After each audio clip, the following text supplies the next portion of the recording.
আজকে এতগুলো কানাস মাছ পাবো, সেটা আবার এরকম একটা জায়গায়। এটা দেখে কিন্তু আমিও অবাক হয়ে গিয়েছিলাম। হাতে এসে চোখ পড়লো আমাদের সেই ছোট্ট জলাটি। কিছুদিন আগে বৃষ্টিতে পুরো জায়গা ডুবে গিয়েছিল। এই সময় কিন্তু পুকুর থেকে কই মাগুর মাছগুলো বেরিয়েছিল।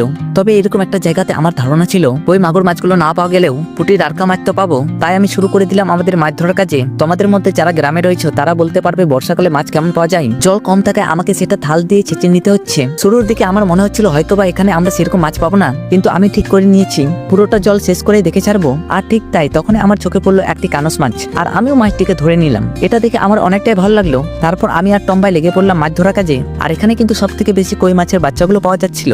এইভাবে আমরা আরো কানস মাছগুলোকে পেতে থাকি। তারা জঙ্গলের মধ্যে এমনভাবে লুকিয়ে রয়েছে, দেখে মনে হচ্ছে হয়তো বা কোনো পাতা সেখানে রয়েছে। আর এই মাছগুলোর ব্যাপারে তোমরা অনেকেই জানো, মাছগুলো কিন্তু খুবই লুকিয়ে থাকে। তবে এই মাছ কিন্তু ভয়ঙ্কর ভাবে আহত করতে পারে। ওই মাছের বাচ্চার সাথে আমরা হঠাৎ করে বড় কই পেয়ে গেলাম, আর এটার সাইজটা কিন্তু বেশ তাগড়া ছিল। তাই আমি জঙ্গলে আরো মাছ খুঁজতে লাগলাম। তবে আমরা বেশিরভাগই কানস মাছ পেয়েছি। মাছ ধরা শেষে আমরা মাছগুলো নিয়ে বাড়িতে চলে আসলাম। আর ফাইনালি তোমরা দেখো আমরা এতগুলো মাছ পেয়েছি, আর আমি কিন্তু মাছগুলোকে টাপের মধ্যে রেখে দিলাম। তো বন্ধুরা, তোমরা একটা লাইক করে সাপোর্ট করো।